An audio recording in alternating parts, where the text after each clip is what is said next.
está com esse atraso aqui, porque esse... Valeu, obrigado. Pode curtir sua vida. Obrigado. O quê? Eu acho. Dá pra ver. Pode ser.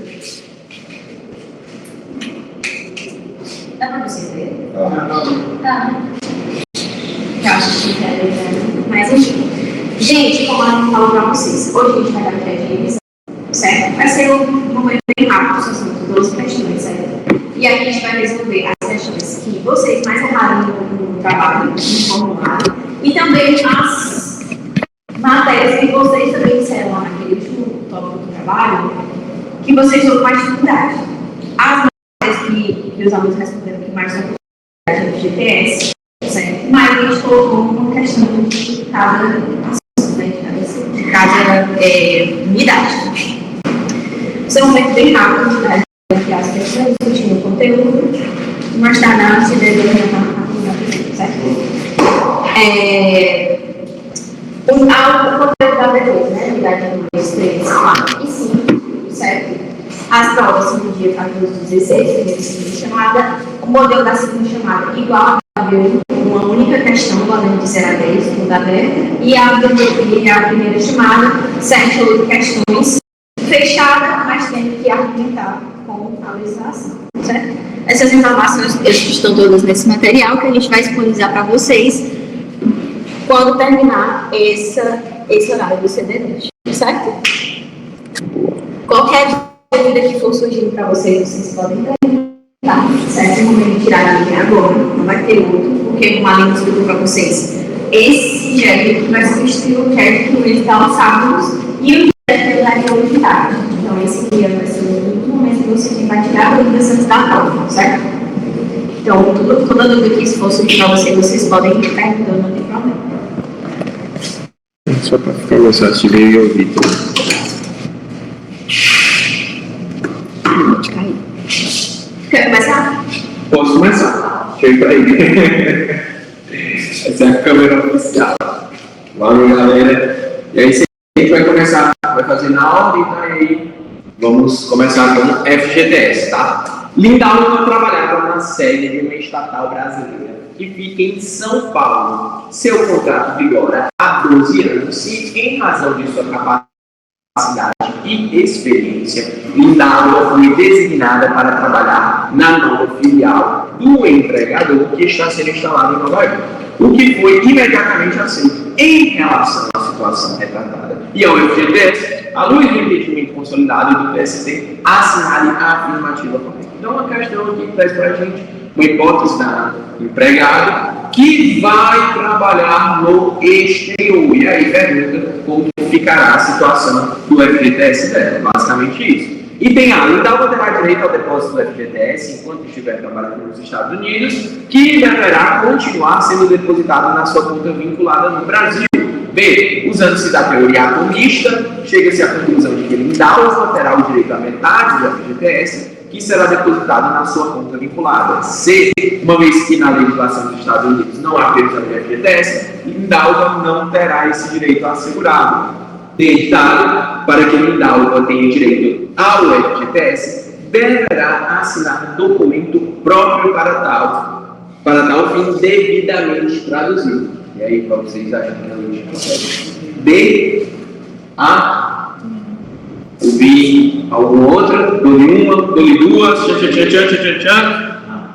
A, item correto, item A, tá, gente? Na hipótese da trabalhadora estar no exterior, será sim devido o pagamento do seu FGTS, tá? Temos um OJ que vai tratar a respeito do tema aqui, ó, OJ 232. FGTS incide sobre todas as parcelas de natureza salarial pagas ao empregado em virtude de prestação de serviços no exterior. Nós temos também ainda uma lei específica que rege esses contratos, essas transferências, né, para o exterior. No seu artigo 3º diz que vão ser assegurados os direitos da CLT e no parágrafo único, respeitados as disposições especiais desta lei, aplicar-se à legislação brasileira sobre previdência Previdência Social, FGTS e Programa de Integração Social. Então, a pessoa trabalhou no exterior, sim, será devido o seu FGTS na sua conta vinculada normal, na alíquota de quantos por cento? 8%, certo? Existe uma hipótese de uma alíquota diferenciada, que é a do aprendiz, tá? No contrato de aprendizagem, 2%, tá? Lembrando sempre, tem até uma questão que a gente vai falar sobre isso. A doméstica, ela tem direito ao FGTS nessa mesma alíquota, né? O pagamento nessa mesma alíquota. Lembrem sempre que, no caso da doméstica, tem um algo a mais ali, né, nesse pagamento, que são os 8% da contribuição do FGTS, mais 3,2% da multa, né, um parcelamento, uma maneira, né, você imagina aí um empregador doméstico, lá no final tem que desembolsar aquela multa dos 40%, assim, do absoluto nada, e aí mensalmente ele vai fazendo esse depósito de 3,2%, tá? Então, não é 11,2% de FGTS, é o FGTS mais o pagamento da parcela da multa. Que, se não me engano, caso seja uma saída por pedido da empregada doméstica, isso é restituído ao empregador doméstico. Sim. Exato. Ou uma demissão sem justa causa. Com justa causa. Ele vai receber de volta, não tem nenhum problema quanto a isso. Beleza? Tranquilo? Show? Segunda questão. Vai. Alexandre foi contratado como atendente de telemarketing pela empresa XR em setembro de 2020, por meio de um contrato de trabalho temporário. Antes da gente revisar essa questão, certo? Nós temos 3 tipos de regra geral de contrato, certo? Nós temos o contrato normal, por tempo determinado. Nós temos o contrato temporário, que é aquele contrato que diz que é hora de entrar e hora de sair. E nós temos o contrato off-use. E esses 3 contratos, ele tem direito a recolhimento do FGTS, gente, todos os 3, certo? O off-use proporcional ao tempo de serviço, assim como o temporário, e o tempo determinado na modalidade comum, certo? Em janeiro de 2021, o contrato chegou ao fim, tendo sido o trabalhador dispensado. Conforme a legislação pertinente, assinale a alternativa correta que concerne ao direito de Alexandre ao saque dos depósitos do FGTS. Alexandre tem direito a sacar os depósitos da sua conta vinculada em razão da extinção normal do contrato temporário. Alexandre não tem direito a sacar os depósitos de sua conta vinculada por ser o trabalhador temporário. Errado. Ele tem direito tanto como se fosse um trabalhador por tempo indeterminado, certo? Alexandre tem direito a sacar até 50% dos depósitos de sua conta vinculada, dada a dispensa em razão à extinção normal do contrato a termo. Alexandre tem direito a sacar os depósitos de sua conta vinculada por ter sido dispensado sem justa causa. A questão nem traz isso. A questão é que esse contrato dele encerrou em razão do término do contrato por tempo determinado, certo? Então, ficaria aqui na dúvida entre A e a C, correto? Mais ou menos. Só que a alternativa correta é a letra A, porque nesse caso, do abuso, do temporário, do tempo determinado, não tem esse limite de movimentação da FGTS. Após o término do contrato temporário ou após uma demissão sem justa causa, você pode movimentar livremente a sua conta do FGTS. Lembrando que o valor depositado do FGTS é um valor que você nunca perde, jamais. Mas você pode sim perder temporariamente o direito de movimentar, certo? Porque você tem que estar disposto nas hipóteses de saque. Ser dispensado sem justa causa, as hipóteses que a gente vai ver do artigo 20, que é aquela de ser acometido, estar em estado terminado de doença grave, a aposentadoria, adquirir imóvel e por aí vai, certo? Ok, ali a gente considera a grave uma certa porque se trata também da correspondência entre encerramento. Na questão. Mas se a gente, se por acaso tivesse uma norma mais restrita, fizesse dizer, olha, que também foi dispensado sem justa causa. Mas é que não. Aí é o ato de não ter sido dispensado, no caso. Né? Exatamente. Mas o encerramento do contrato. E seria igual ao direito, né? Um que um corta outro, ele teria direito pelos 2 direitos. E é uma hipótese bem. Aqui, ó, no inciso 9.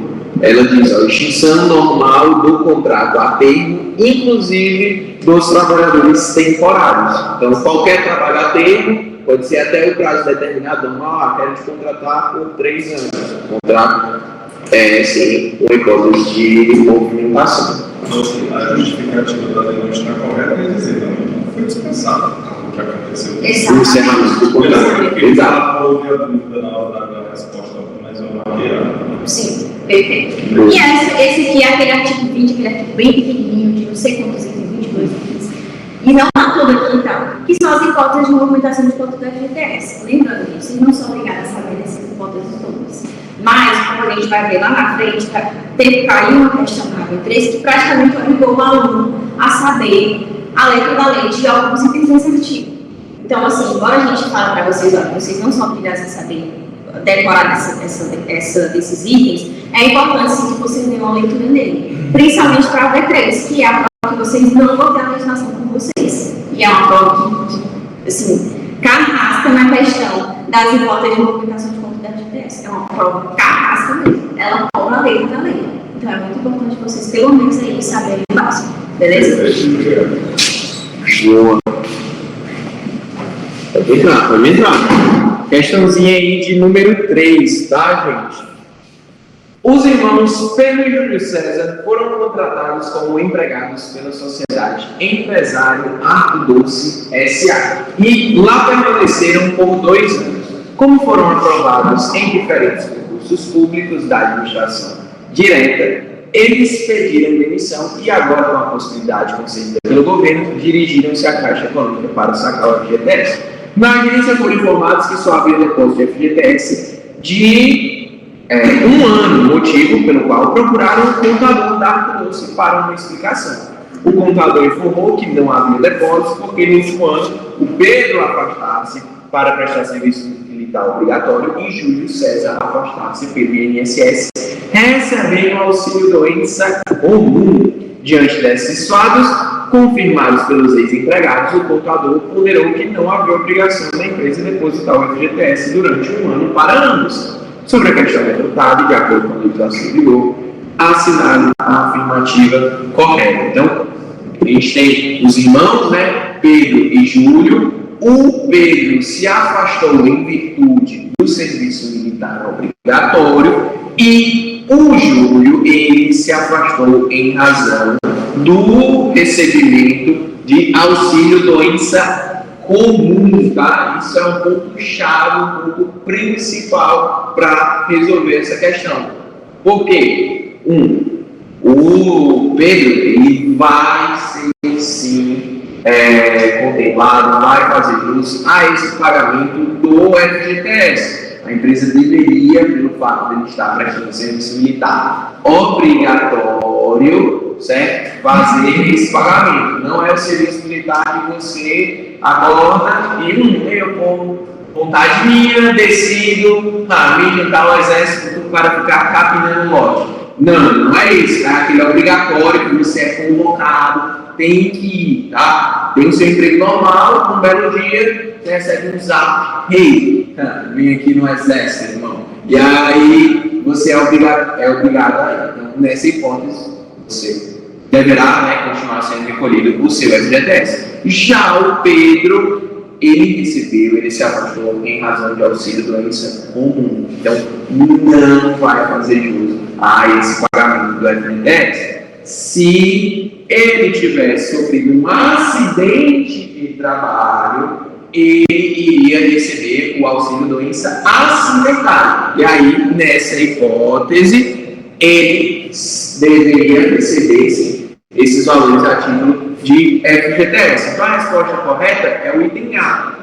A sociedade... Vocês obrigatoriamente todos os tipos de empresa? Isso para o FGTS? Todas as empresas estão sujeitas... Quem disse que você estiver na criação? RS, né? É aquela coisa. Hoje em dia, isso é muito importante. A sociedade empresária tem razão na justificativa de Júlio César, mas está errada em relação a Pedro, tá? E aí, o próximo a gente traz a fundamentação. Parágrafo 5º aqui, ó.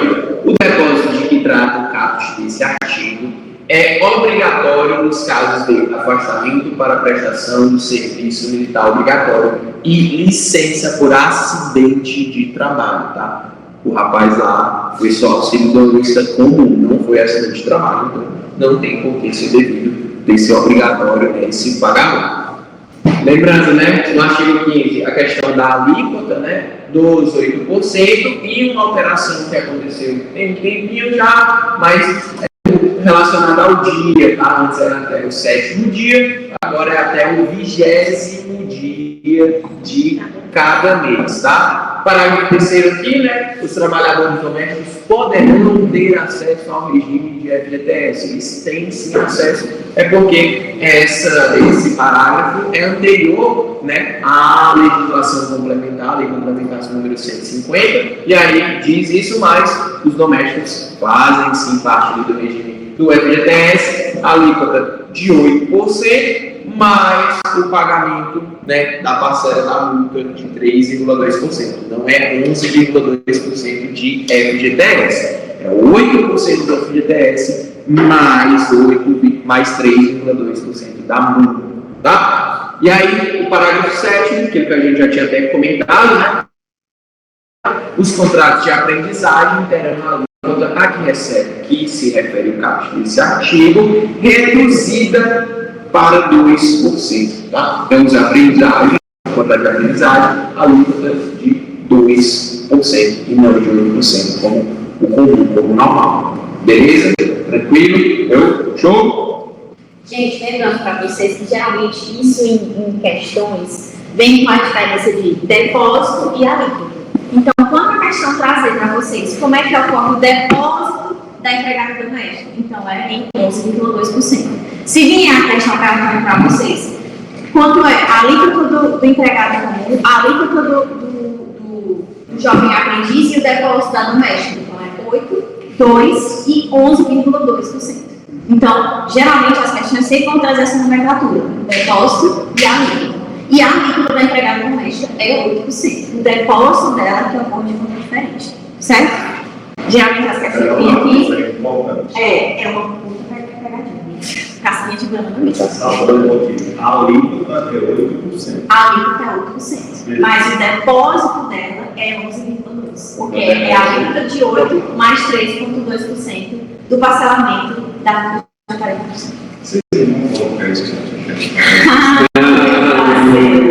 Eu já vi questão que é tipo isso, como a Ela estava comentando, tipo, dá os casos, os exemplos dos diferentes contratos de trabalho e quer saber só a alíquota. A alíquota de fulano é tal, de fulano é tal, respectivamente. E é tão direto que os itens é só 8%, 2%, 11,8%, 8%, 2%, é só assim. Isso com a questão da prova da B3. Então, assim, não cai nessa, beleza? É hipótese de movimentação do FGTS. Gente, as hipóteses de movimentação que estão bem ligadas aqui, eu estou falando para vocês, que eu acho que a gente dá algumas regras gerais, que elas vão de encontro ao momento de desvínculo do empregado com o empregador. Ou seja, quando você é dispensado por justa causa, você não tem o direito de movimentar o seu FGTS, certo? Quando você é dispensado sem justa causa, você tem o retorno desse seu direito de movimentar o FGTS na medida que você quiser. Mas lembrando que nós temos uma exceçãozinha nessa regra, que é o caso das pessoas que optam pelo saque aniversário, certo? Então, a regra geral aqui, no momento que você é contratado, lá no seu aplicativo do FGTS, você está disposto obrigatoriamente na previsão do saque rescisão, certo? Que é esse momento preciso do FGTS. Se você opta pelo saque aniversário, essa mudança de regime é automática, instantânea, mudou, já era, certo? Mas por que tem esse mudou, já era? Porque se você quiser voltar para o saque rescisão, você obrigatoriamente vai passar 25 meses nesse regime. Então, quando você vai para o saque aniversário, você vai passar obrigatoriamente 2 anos e 1 mês nesse regime de saque universal, certo? Mesmo que você queira mudar um dia depois de você ter mudado o aniversário, essa mudança só vai ocorrer 25 meses depois, certo? Então, preste atenção nessas datas. Mas vamos lá, a questão. A despedida sem justa causa, inclusive a indireta, por justa causa de culpa recíproca e de força maior, por que exclui esse item? Por justa causa, né? Porque se você é demitido por justa causa, você não tem o direito de movimentar o FGTS, certo? Extinção total da empresa, fechando dentro de qualquer que seja estabelecimentos, filiais e agências, supressão de parte das suas atividades, declaração de nulidade do contrato de trabalho nas condições do artigo 19A, ou ainda falecimento do empregador individual sem que qualquer dessas ocorrências implique em rescisão do contrato de trabalho comprovada por declaração escrita da empresa, suprida, quando for o caso por decisão judicial para transitar em julgado. Isso aqui é um artigo copiado e colado. Entendeu? E é muito difícil uma pessoa saber disso tudo. Saber que o artigo inteiro está correto, copiado e colado desse jeito. Essa questão ela tem que ser resolvida por eliminação. Então, você eliminou primeiro, você foi completamente duplo isso aqui, porque é um item muito grande, você fica assim, se tiver uma palavra errada aqui, já é. Mas vamos para os outros. Quando o trabalhador ou qualquer de seus dependentes for acometido por doença, seguinte, uma das hipóteses de comunicação de compra da FGTS, uma das que as pessoas mais prestam atenção, é em caso de doença grave. Só que essa doença grave não é só você, porque assim, na análise desse item, você automaticamente está dando assim, não, lúpus, então ele quer que eu saiba se a lúpus é uma doença grave ou não. Primeiro, você tem que saber o que é lúpus. Segundo, você tem que saber se é uma doença grave ou não. Mas para você não fazer esse raciocínio todinho, você marca uma coisa, porque depois que a gente vai colocar para vocês a lista de doenças graves da Caixa, que você não é obrigado a saber. Mas o que você tem que ter a noção, que está no artigo, é que mesmo que você tenha uma doença grave, você tem que estar no estado terminal dessa doença grave. Então, mesmo se o lúpus fosse uma doença grave, e eu já digo que não é, certo? Ela não é uma doença grave, ela é uma doença autoimune. Mesmo se a gente tivesse disposto uma doença grave, não é só você ter uma doença grave. O artigo diz, no item do artigo 20, diz que você tem que estar no estado terminal daquela doença grave. Então você já marca aqui. Certo?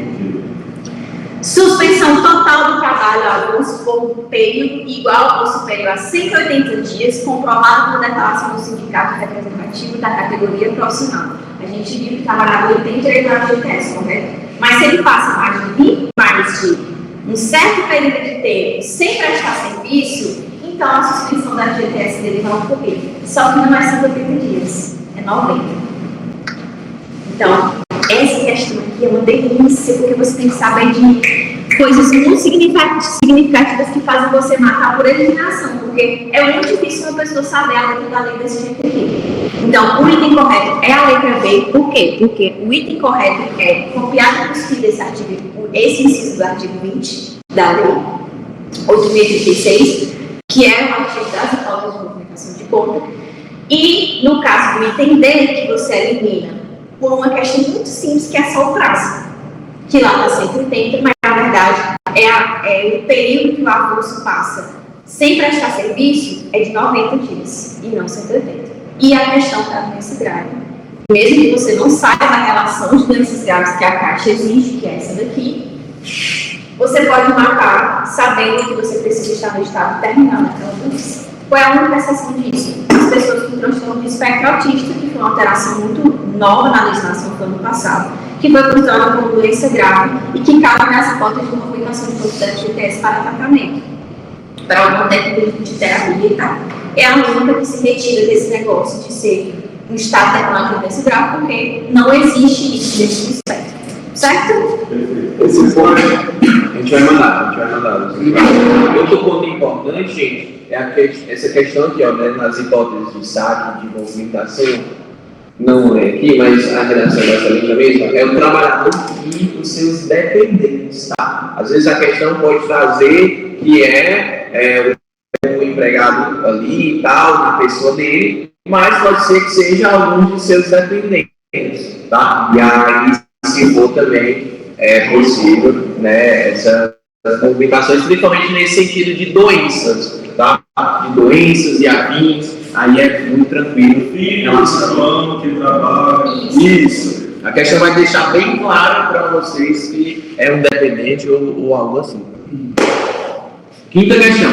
Jefferson, empregado da Sociedade Empresária Editora século XIX, resolve adotar sozinho uma criança de 5 anos de idade, diante da hipótese, de acordo com a legislação em vigor, assinale a afirmativa correta. Então, gente, essa questão aí está falando aí sobre a adoção, né? a gente precisa lembrar que a gente vai aplicar a adoção, basicamente tudo que a gente aplica à gestação, à pessoa grávida, tá? Pariu o menino, é a mesma coisa de você ter adotado. Assim como a gente vai aplicar também se for um empregado, um homem, tá? Muita gente veio questionar isso, não seria licença maternidade ou licença paternidade? Não, é de fato a licença maternidade, porque aquele que obtém a guarda, mesmo sendo homem, empregado, ele tem sim esses direitos.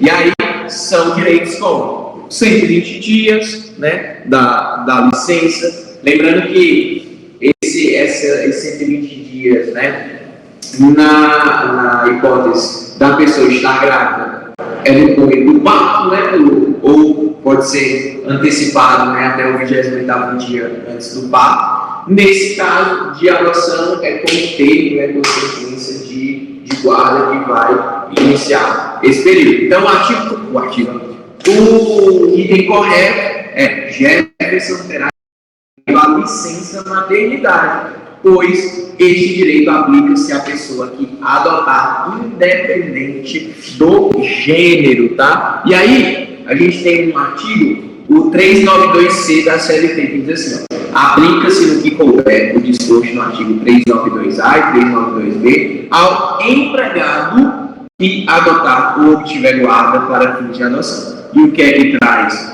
o 392A e o 392B? É a questão, né, que faz referência aqui no 392A ao 392, que traz o prazo para a gente, dos 120 dias.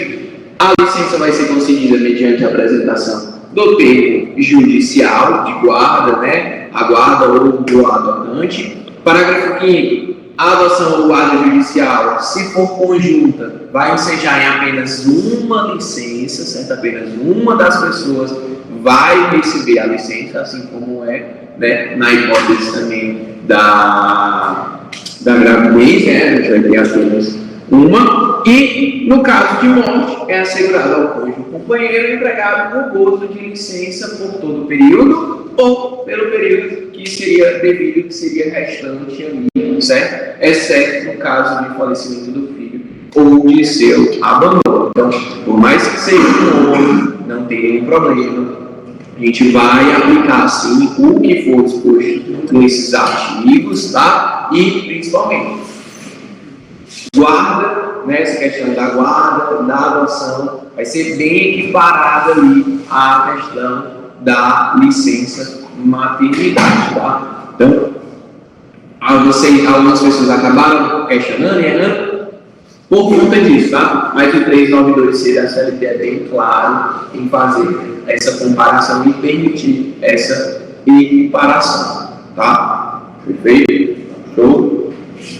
Lembrando também, gente, que na CLT de vocês, muito provavelmente, se ela não for tão atualizada, não tiver riscado, vai ter uma regrinha que confunde muitas pessoas, quer dizer que a depender da idade da criança, essa licença maternidade vai mudar o tempo, mas não muda, certo? Realmente isso estava na CLT, e se a sua CLT não tiver riscado, vai estar lá, se você pegar ela, você responder a prova errada. Mas essa legislação ela não está mais no jogo. Então, se você adota uma criança de 0 ou uma adolescente de 18, essa licença maternidade vai ser de 120 dias normalmente, certo? Ela não tem nenhuma mudança em relação à idade da criança. Maria Alice tem 17 anos e foi contratada como atendente na loja de conveniência Muito Mais. A gente já vai entrando aqui na jornada do menor, no contrato de aprendizagem e do menor de idade, certo? Lembrando, antes da gente resolver a questão, o contrato de menor e assim como o jovem aprendiz, ele tem uma série de complexidades. O menor, ele não pode trabalhar em local insalubre, ele não pode trabalhar em local perigoso, ele não pode fazer horário noturno, que é ele compreende de 10 às 5 horas da manhã. Ele não pode trabalhar no local que comprometa a sua formação moral. A jornada de trabalho dele é de 6 horas, podendo se efetivar até mais 2 horas extras em caso de aperfeiçoamento profissional ou de força maior, por motivo de força maior da empresa, mas é uma hora extra plenamente justificada. E a compensação dessa hora extraordinária tem que ocorrer na mesma semana, porque a jornada dele não pode fechar semanalmente para mais de 44 horas, certo? Então, nesse tipo de contrato de trabalho aqui delineado na questão, que é uma de menor, que é uma menor, 17 anos, de menor, como é que se chama? Ele que fala, né? É uma menor de 17 anos e tem uma série de irregularidades que a gente vai ler. Foi contratada por uma loja, trabalhando em escala 12/36, no horário de 6 horas da tarde às 6 horas da manhã, com pausa no metade de uma hora. Essa escala é prevista no acordo coletivo assinado pela loja com o sindicato de classe e grupo. A empregada tem a CTPS assinada e tem como atribuições auxiliar dos clientes receber o pagamento das compras e dar o troco quando necessário. Diante do quadro apresentado e das normas legais, assinala a forma correta. Vejamos que temos um monte de irregularidades nesse contrato. Mais pertinente, a jornada de trabalho dessa menor, que não pode ser de 12/36, que não pode ser noturno do jeito que é, mas todo o objeto deste contrato, e que é a resolução da questão, é um objeto lícito. Há proibições nesse contrato, como, por exemplo, das jornadas, não pode ser noturno e dessa escala. Mas o objeto do contrato é completamente lícito, porque se ela não fosse menor, todas essas normas estão delineadas na nossa CLT, então, não se considera um contrato de trabalho ilícito, mas é um contrato cheio de proibições. Como é que, por exemplo, a gente podia considerar esse trabalho ilícito se ela vendesse droga? É um objeto ilícito de um contrato. Então, a principal, e aí a alternativa correta é a letra A. Então, a principal fato que vocês precisam prestar atenção nessa questão é a diferença de um trabalho que é ilícito e um trabalho que é proibido. Ali ela estava fazendo várias coisas proibidas para o contrato de menor. Mas nenhum objeto do contrato dela é ilícito. A jornada ela é ilícita caso não fosse para o menor e estava tudo ok. Mas para ela é proibido. A lei traz proibições, mas não tem ilicitude nesse contrato de trabalho. Entendem a diferença?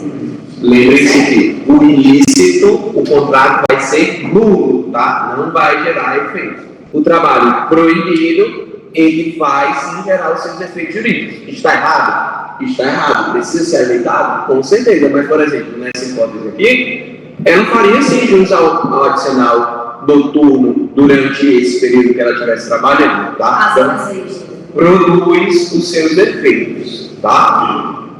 Ela teria todos os direitos da situação, mas teria que ser regularizado, teria que ser feito conforme a legislação. E aí, a argumentação legal daquela questão é justamente a questão da hora de trabalho do jovem aprendiz, que eu falei para vocês no início. O jovem aprendiz, ele também, não necessariamente ele é um menor, porque ao contrato do jovem aprendiz, ele pode ir dos 14 aos 24 anos. Então, nós podemos ter jovens aprendizes que não são menores, correto? Mas a jornada do menor, sendo ele jovem aprendiz até os 8 anos ou não, ela só pode ter uma duração de no máximo 6 horas, podendo fazer mais de 2 horas extras, certo? Só que essas 2 horas extras precisam de uma justificação embasada no fato de do motivo educacional, ou seja, ele está comendo mais algum ofício extra, ou por uma força maior da empresa, porque isso é uma tragédia, a gente vai ter que ter todo mundo aqui movimentando para resolver aquela questão. E essas horas extras precisam ser compensadas na mesma semana, porque obrigatoriamente a semana dele tem que terminar com 44 horas.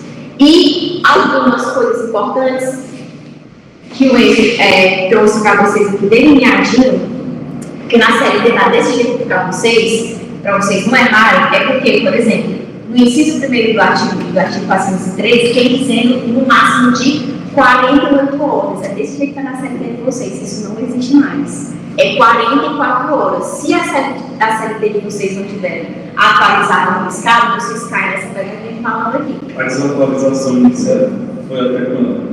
Vai estar desatualizada. Se você comprar uma CLT nova, que foi feita agora, vai estar 48 horas.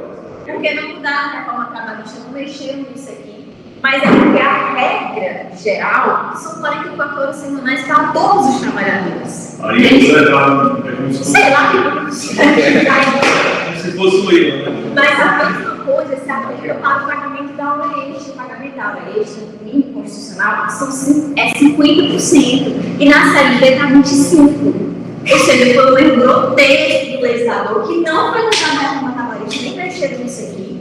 Então, onde tem 25%, risca que é 50%. O pagamento mínimo da hora extra constitucional é 50%. Certo? Isso é muito importante, gente. A gente brinca aqui e eu estou torcendo profundamente que caia uma questão dessa daqui na prova de vocês, porque isso caiu na minha prova e eu não me atentei na hora, já estava no final, precisava entregar e eu simplesmente coloquei lá 48 horas semanais em vez de 100%. E na época eu já era monitor do trabalho ali. Ela simplesmente pegou minha prova. Nessa questão botou 2 pontos de interrogação e botou oi? Então assim,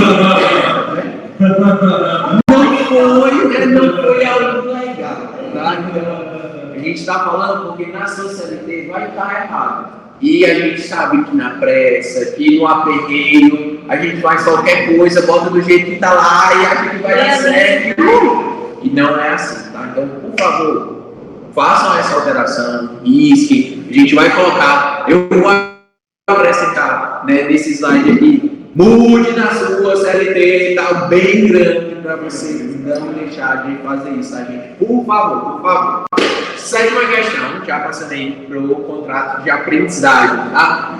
Com relação ao contrato de aprendizagem, assinale a alternativa correta, tá, gente? O contrato de aprendizagem é um contrato especial, ele é um contrato diferenciado dos demais. Primeira coisa, ele tem que ser por escrito, certo? Então, o contrato de aprendizagem ele tem que ser por escrito. Segunda coisa, ele vai ter um prazo determinado. Qual é esse prazo? De no máximo 2 anos. Esse prazo poderá ser prorrogado, poderá ser aumentado? Sim, na hipótese da pessoa, né, daquele jovem aprendiz ser portador de deficiência, e aí esse prazo poderá sim ultrapassar esses 2 anos. A gente precisa lembrar também da idade, né? Não é qualquer pessoa, não é. Existe uma idade mínima e máxima, né? Maiores de 14 anos e menores de 24 anos. Certo? Essa é a idade. Pessoas portadoras de deficiência também podem extrapolar esses máximos de 24 anos. Outra coisa muito importante, que isso é fundamental, o contrato de aprendizagem, a gente precisa entender que ele pressupõe um binômio entre trabalho e a aprendizagem, tá? Então, ele vai ser devido à questão dos cursos lá e tudo mais, é algo muito importante, é algo fundamental, a frequência desses cursos, e isso pode, inclusive, afetar, né, esse empregador, esse empregado, esse jovem aprendiz, futuramente ali dentro, né, do exercício da sua atividade, enfim. Então, isso é muito importante aí, com relação aqui aos itens, né? É um contrato especial de trabalho que pode ser ajustado de forma expressa ou tácita. Não pode ser ajustado de maneira tácita, tem que ser de maneira expressa, por escrito, bonitinho. É um contrato por prazo determinado, cuja duração jamais poderá ser superior a 2 anos.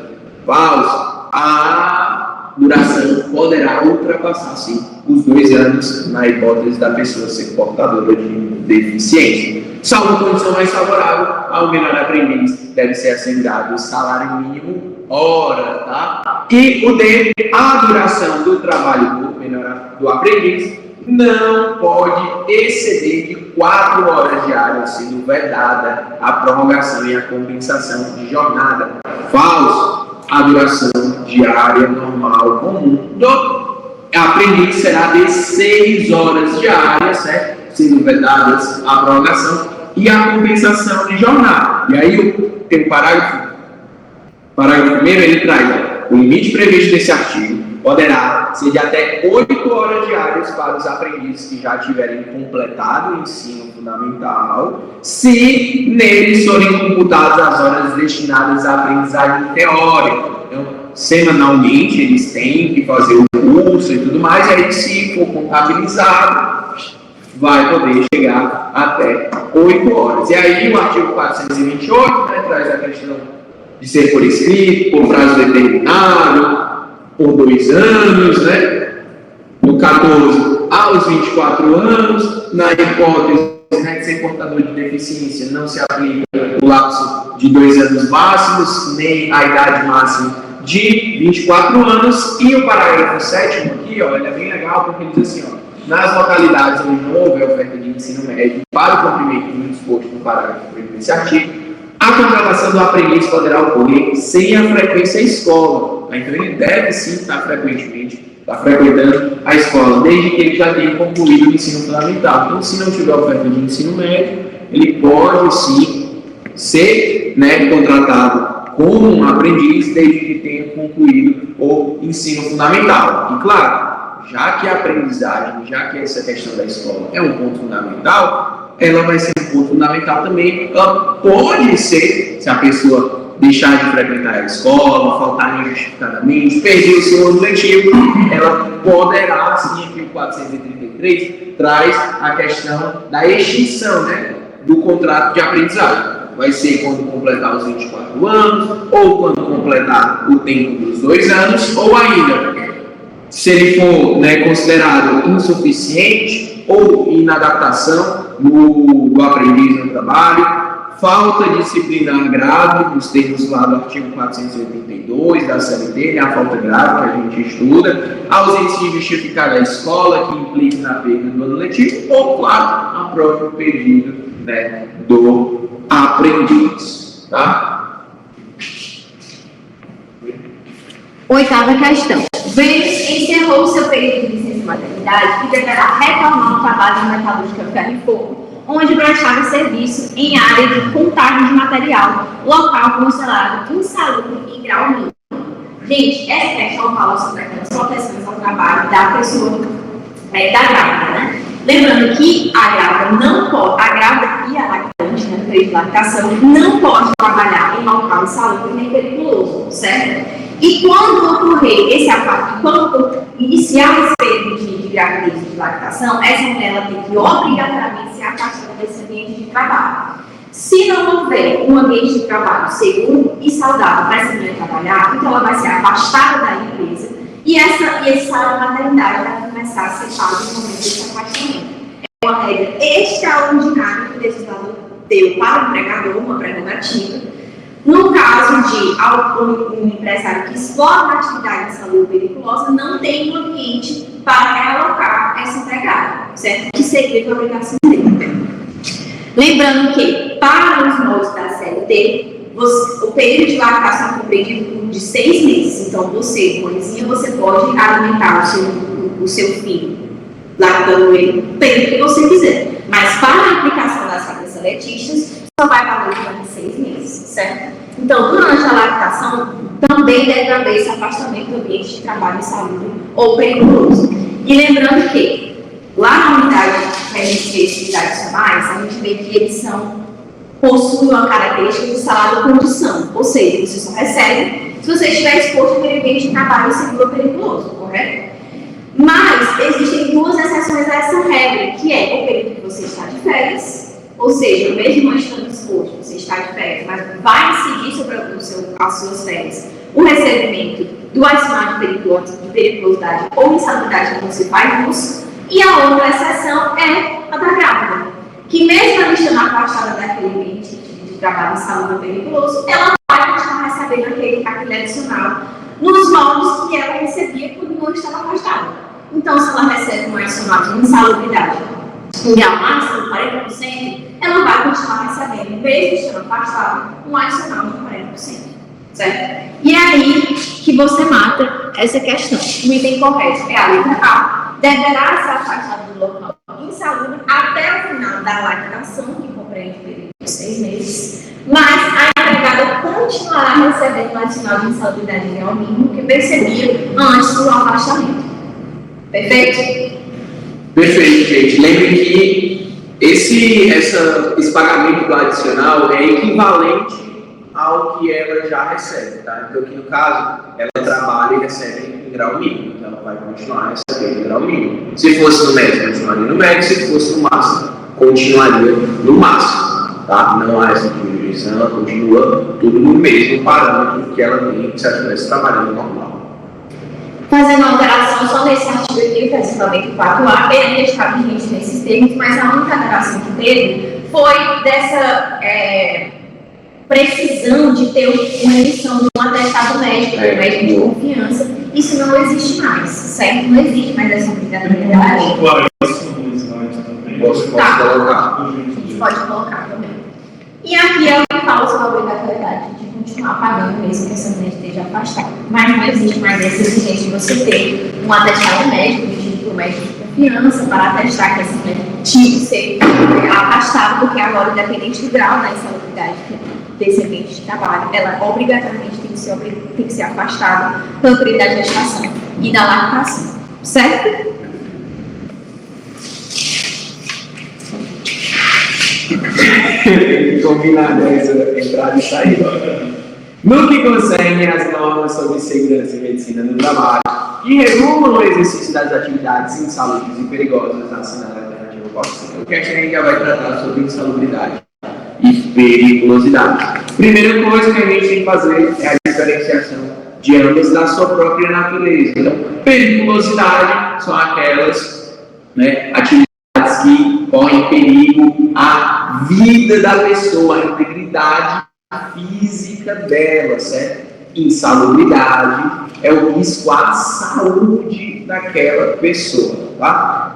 Periculosidade adicional de 30% sobre o seu salário, tá? 30% sobre o seu salário. Insalubridade, vão existir 3 graus. Máximo, médio e mínimo, de 40%, 20% e 10% cada um sobre o salário mínimo. Tá? Então, existe tanta diferença na porcentagem quanto na incidência. Periculosidade, 30% do seu salário. Insalubridade, a depender do grau, 40%, 20% ou 10% do salário mínimo. Tá? Eu tenho que pagar 5 mil reais. Vai ser calculado 40% de um salário mínimo e adicionado aos 5 mil reais. Isso, se for em grau máximo da insalubridade. Exato. Se for periculosidade, 30% dos 5 mil. Tá? Pode ter 3 mil e vai ter 30% a mais. Exato. Perfeito. Pois, trabalho em um ambiente perigoso e insalubre ao mesmo tempo. Vou receber 2 adicionais? Aí eu pergunto, você é filho da Xuxa? Não! Tá? E mesmo se você fosse filho da Xuxa. Só se você fosse a Xuxa. Aí tá ok, né?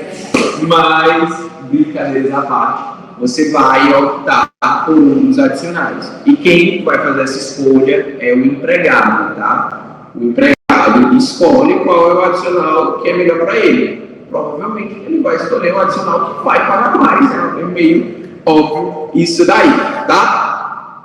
Então, vamos para os itens aqui. O exercício de trabalho em condições insalubres assegura a percepção de adicional, respectivamente, de 40%, 20% e 10% do salário mínimo da região, segundo se classificam os graus máximo, médio e mínimo. Bonito, né? Esse item. Item B. Constituem objeto lícito de convenção coletiva ou acordo coletivo de trabalho a supressão ou redução de direitos concernentes ao exercício de atividades insalubres e perigosas. Gente, a gente já está começando a ver na unidade 6, né, essa questão do direito coletivo e tudo mais. E a gente vai observar que o negociado vai prevalecer sobre o legislado.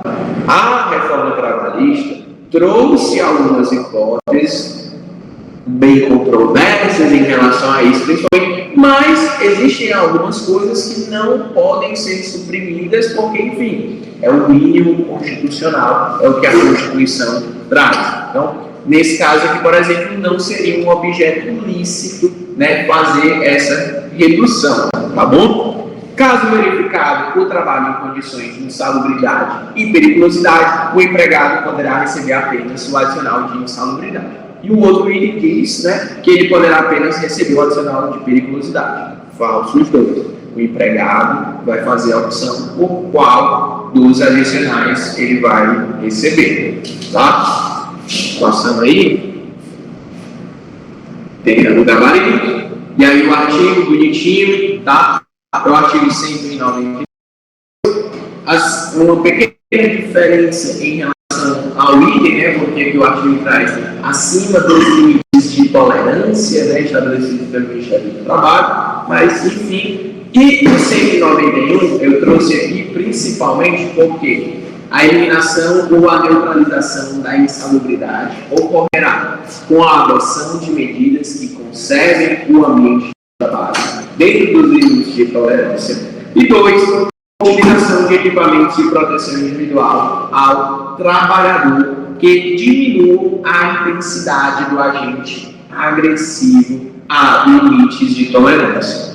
Qual é o ponto principal disso aqui? É que o mero fato de fornecer o EPI, de fornecer o equipamento de proteção individual, não afasta o pagamento do respectivo adicional. Aquela insalubridade tem que ser eliminada ou neutralizada para que, de fato, se tenha, né, se verifique se teve ou não, né, essa diminuição ou neutralização a partir da perícia médica que vai ser realizada pelo médico ou pelo engenheiro do trabalho. E lembre-se, se não puder ser feito o laudo constatado, né, ir lá na empresa, por exemplo, a empresa já fechou, pode ser feito, né, por outros meios de prova para constar que há essa insalubridade. E outro ponto importante, você, como trabalhador, por exemplo, lá na hora de pleitear, por exemplo, uma insalubridade, você não é obrigado a saber qual é o agente que causa aquela insalubridade, se é em médio, máximo, mínimo.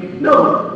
Se for constatado no laudo, ou enfim, como for realizada a perícia bonitinho, for constatada a insalubridade de um agente diverso que você pediu na inicial, não tem nenhum problema. Você vai fazer sim jus a esse pagamento do adicional de insalubridade. E o artigo 194 diz: o direito do empregado adicional de insalubridade ou de periculosidade cessará com a eliminação do risco à saúde ou à integridade física. Lembre-se, são adicionais, tá? Não vão integrar o seu salário, certo? Eles integram a sua remuneração, o seu todo, eles vão estar lá. E aí, por isso, eles vão incidir em FGTS, nas suas férias, porque as férias são pagas com base na sua remuneração, tá? Mas eles não integram o salário. Então, não tem nenhum problema ser suprimido, não ser pago esse adicional. Claro, desde que seja um ambiente salubre e a atividade não seja perigosa. E aí, um ponto importante que eu lembrei agora, uma pergunta que a menina fez de tarde, tá, gente?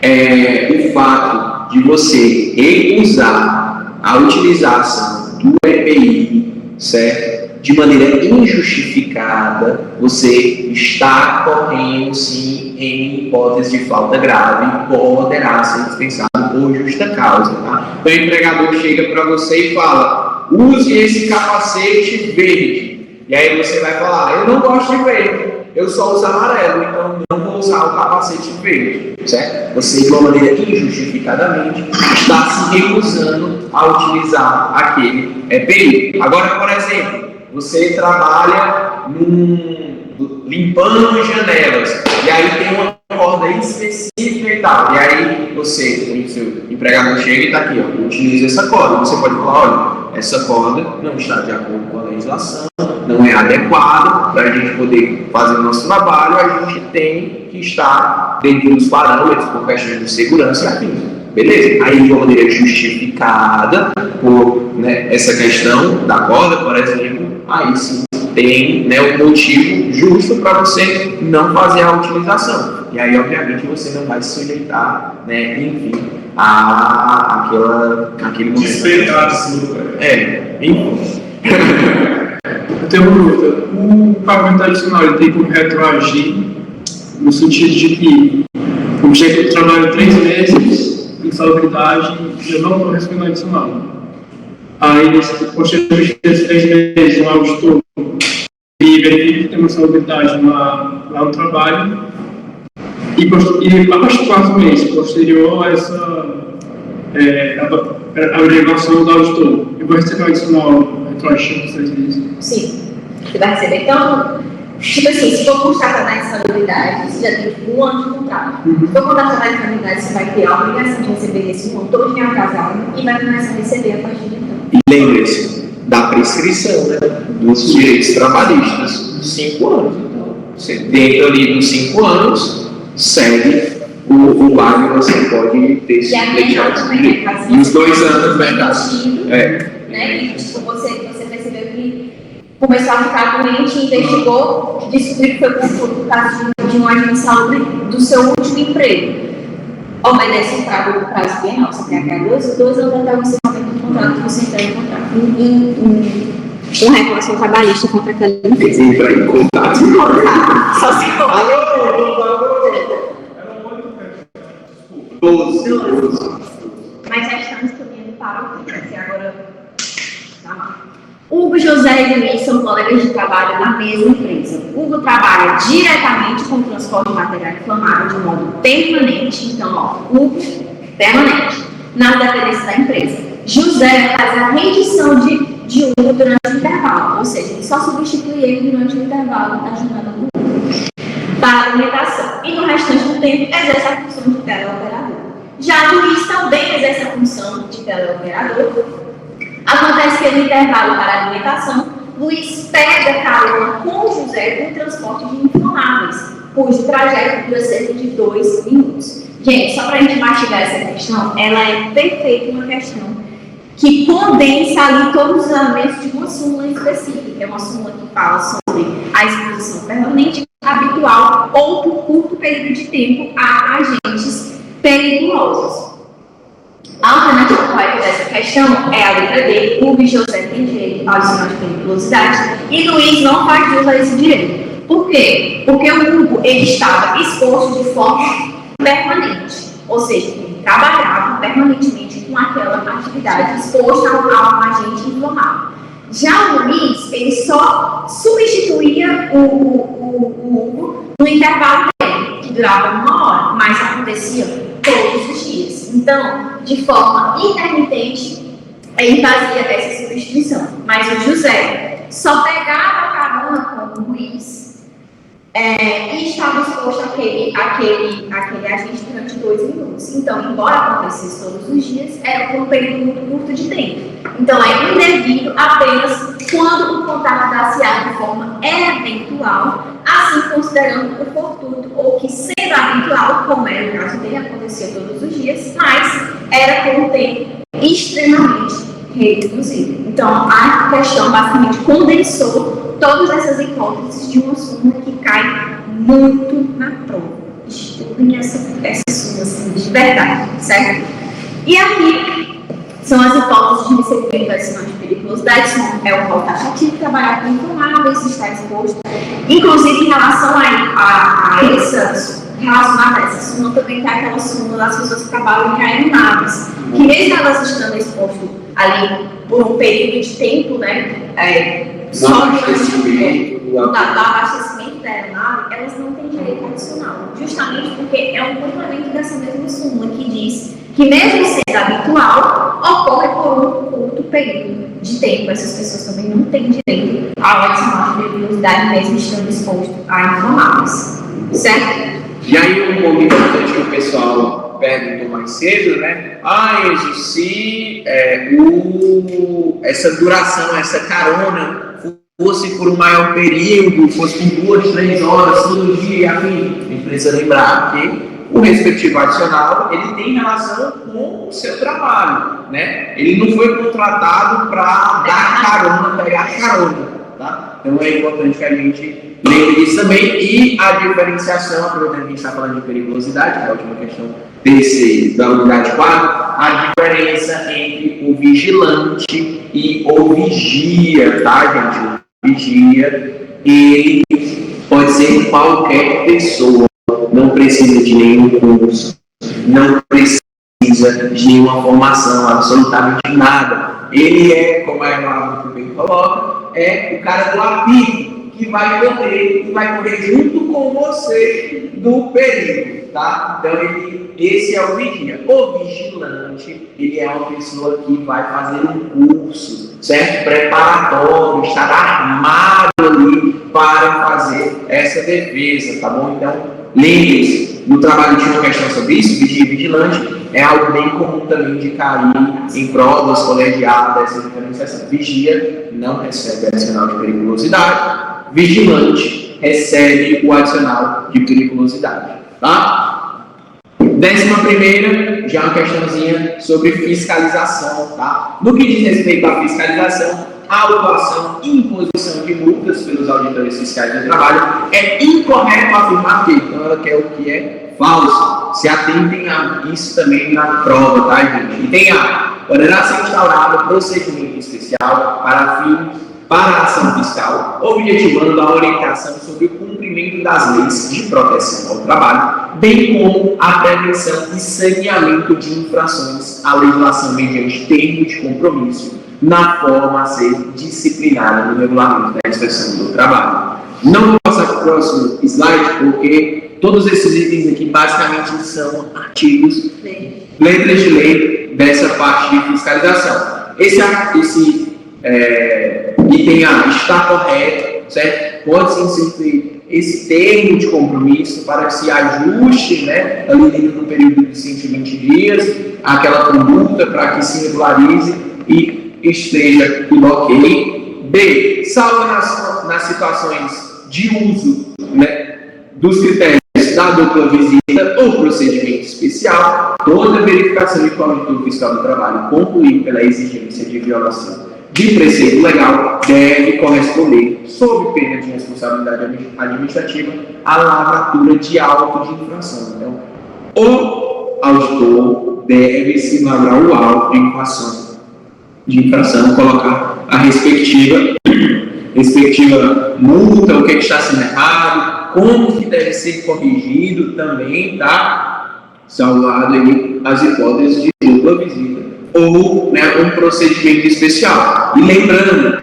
tá? Começou a auto-infração, tem que finalizar. Então, por exemplo, iniciou a inspeção e solicitou um documento que, por exemplo, não estava ali nas dependências da empresa, que os documentos precisam estar nas dependências da empresa, né, no local da inspeção, porém, no decorrer da inspeção, achou o documento. Ele não pode simplesmente rasgar a página, botar um X, não, ele coloca lá, já tinha colocado que não estava esse documento, e aí depois ele coloca que o documento foi encontrado, que não vai ser mais necessária a aplicação naquela parte e tudo mais. E aí, em relação a essa questão da documentação, a gente trouxe até um ponto hoje de manhã, né, que, por exemplo, uma inspeção feita num navio cargueiro, por exemplo, que atracou no porto, acabou de atracar no porto, e aí vai ser feita uma inspeção no navio. É uma inspeção no local de trabalho da galera e tudo mais, mas, pô, você deve imaginar que uma empresa não vai ter toda a documentação dela circulando num navio aí que pode afundar, pode acontecer várias coisas. E aí, por exemplo, nessas hipóteses, não há nenhum problema, o auditor fornecer um prazo de 48 horas, de 24 horas, para apresentação, para envio desses documentos. Mas, claro, se ele for olhar lá, né, no nível de inspeção, e ver que de 10 inspeções, 9 a pessoa não está com os documentos, é por algum motivo, né, e aí ele já pode. Exato. C. O auto de infração terá o seu valor probante condicionado na assinatura do infrator de testemunhas. Não, né, gente? Falso. Você imagina aí, se o auto tivesse apenas o seu valor com a assinatura do infrator, ele nunca teria o seu valor, e muito menos das testemunhas. Quem seriam as testemunhas? Os empregados. Pô, assinam aqui, RH, conhece aquele setor, passa lá também e dá mais uma assinatura lá também, tá?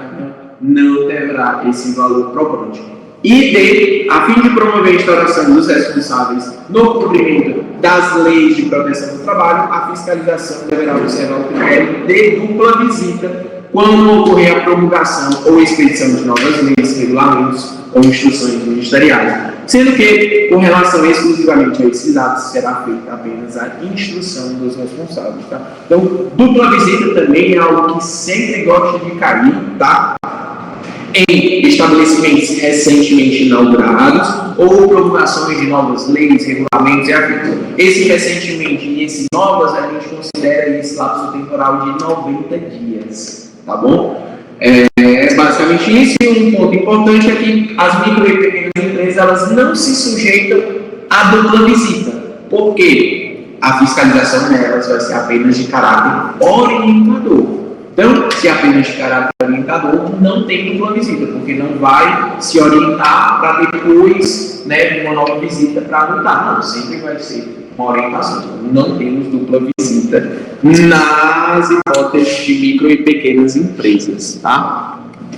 E aí os artigos, última questão. Última questão para encerrar. Após ser autuado pela fiscalização do trabalho, a MPMC recebeu a autorização e decidiu recorrer na esfera administrativa, por entender que existia irregularidade. Ao tentar fazer, a Superintendência Regional do Trabalho local condicionou o segmento de recurso administrativo ao depósito do valor da multa. Gente, foi um julgamento de inconstitucionalidade e é promulgado por uma súmula do STF, que é inconstitucional você aplicar a obrigatoriedade de você pagar o valor da multa que o auditor fiscal do trabalho limpo impôs para você entrar no recurso administrativo. Ora, eu não tenho valor nem da multa. Eu não consigo pagar a multa. E eu estou entrando com recurso para dizer ou não tenho condição de pagar a multa ou não tem razão na aplicação desse ato de infração. Então, é por óbvio que não tem constitucionalidade dizer que para entrar com esse recurso eu tenho que pagar a multa. Isso é justamente isso que eu quero contestar. Então, a alternativa correta é a que fala que agiu incorretamente o superintendente, pois é inconstitucional a exigência de depósito ou arrolamento prévio de dinheiro ou bens para a admissibilidade de um recurso administrativo. Lembrando que é inconstitucional você exigir qualquer valor. Não é 50% daquele valor, 20% daquele valor. É você exigir qualquer valor para dar entrada naquele recurso administrativo. Foi o julgamento assumido de 21 do STF que decidiu pela inconstitucionalidade desse tipo de exigência, certo? Assim como, né, a súmula 424 da CLT. O artigo 636, no parágrafo 1º da CLT, vai falar escrito que é exigido esse pagamento do depósito, mas também está errado, também é inconstitucional. Tá? Assim como o 48 horas, que é 44. Assim como os 25, que é 50%, certo? Gente. Eita, boquinha difícil de beijar, viu?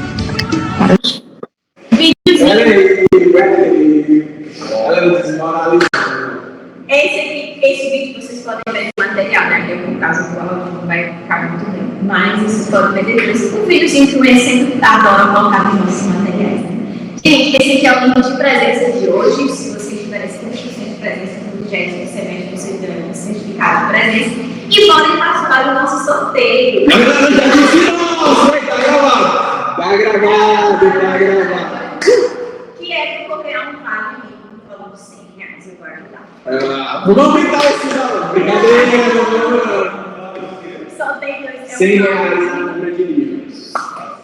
QR Codezinho da presença de vocês, no mais, eu só desejo que vocês façam uma boa prova e que nós estamos aqui para ajudar e responder as dúvidas de vocês até amanhã, 5 horas da tarde. Por favor. Passando disso, você tem total direito de mandar mensagem, mas nós não vamos de responder, certo? Então, tirem as dúvidas de vocês à vontade, fiquem com a gente, nós estamos aqui para ajudá-los. E é isso, espero que vocês façam uma boa prova. Muito obrigada pela presença de vocês, por terem ficado aqui com a gente até registrado. E tenham uma boa noite, certo? É isso, galera. Valeu. Galera da gravação, valeu. Príncipe, pode encerrar aí. Agradeço muito especial. Valeu.